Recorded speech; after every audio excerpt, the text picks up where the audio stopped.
remember in our upbringing, somebody was questioning Christ about, the law. And he said, the most important laws is to love the Lord your God with all your heart, your soul, your mind, and your strength. And the second law was to love each one as your own self.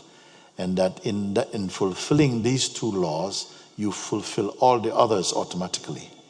So it's being able to do that second one that I've been striving so hard. How do I truly see everyone as family? I know in one of your talks, I heard you say, the heart is timeless. But here, how to make this active all the time seems, outside of the surrendering, the becoming, all this yoga that I'm practicing, all these meditations to try to do this so I can truly see all as family. I want that more than anything. I will show you how. That second law, to love your neighbor as yourself, is the outcome of something else that has to happen first. If it's not the outcome, if it is to advise every human being to cultivate, and it has its goodness, to treat others, our conditioning also is an example of that from childhood. I'm very happy for some conditioning. The one that says you should treat the elders with respect and you should open the door, you don't just not for yourself, and if you go someplace as an invitation, don't take the highest seat and be humble in your way. I'm happy for that. I'm happy for those things. But when we say to love everyone as you love yourself, it really is a test, because I think it more exposes our inability as persons.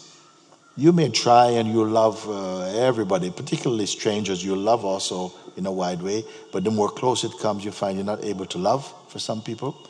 And for others, the ones who are close, you can love, but one far away, you can't, you feel nothing for. It's so varied. How you can come to that place, I would say first, you must discover who you are.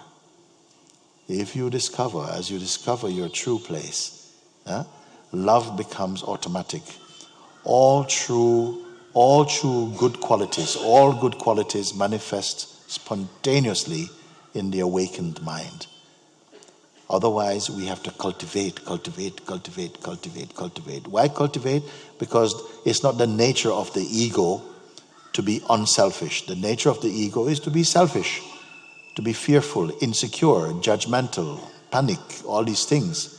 So it is in the interest of mankind that he learns to and finds his own self, from which he has a natural universality, a natural compassion is flowing. It may take a little bit more maturing, but it really becomes more abundant as you come to know yourself. Why does this happen? It happens because you are no longer feeling threatened by life or by other beings.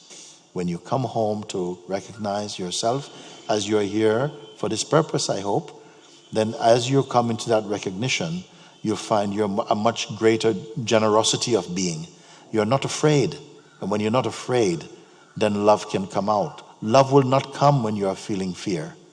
In the same way, as I said before, that if you're sitting in a company and you know you're sitting with 5 people and 3 of them don't like you, you cannot fall asleep in their company. You would never go and sleep in your enemy's house. You cannot do it. You have one eye open, one eye closed. You're not going to sleep because there's no trust and because there's fear. Then how can in such a place, how can there be love? Love comes when you don't have a trading love. You have a love in spite of even people judging you. You have a love for them, but not for their person. You see, you think you have to love a person's person. And that is very difficult, meaning the idea someone has about themselves. But when you know yourself, you find everyone lovable. You may not find their behavior lovable, but you know their inmost being because you know your inmost being. It is like that. It's how it's always been. Someone once said, I am not seeing the world as it really is. I'm seeing the world as I am. Everything begins in your I amness. As you come to recognize, to go beyond the superficial facade of a person and move back into the into the place of presence inside yourself, then all your fears will go. Knowledge will come. Relaxation will come. Openness will come. Silence will come. Or they will appear to come. They've always been there, in fact. Let's say they are unveiled rather than they come. They may be experienced as though they come because you feel like you're discovering them again for the first time.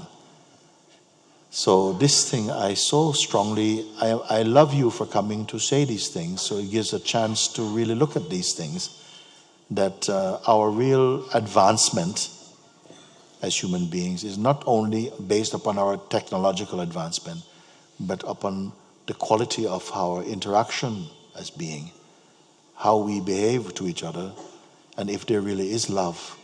If love is our climate, then I think we'll be fine. But if superstition, suspicion, fear, selfishness, we will not grow in the true way. Your heart is the light of this world. It needs to just fully be seen. Bathe in the river of your being. You need not to be anything. Your heart is the light of this world. Don't let your mind hide it forever. But the flower no one can find. Your heart is the light of this world.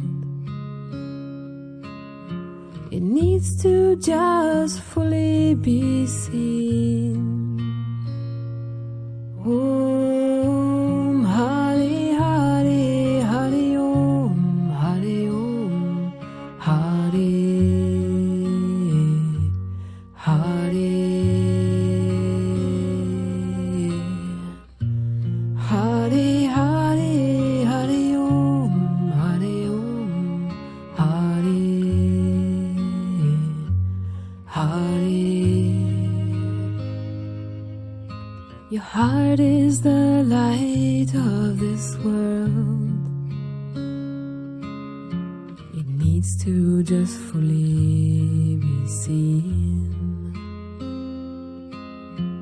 Bathe in the river of your being. You need not to be anything. Peace and love is your fragrance, but the flower no one can find. Your heart is the light of this world. It needs to just fully be seen.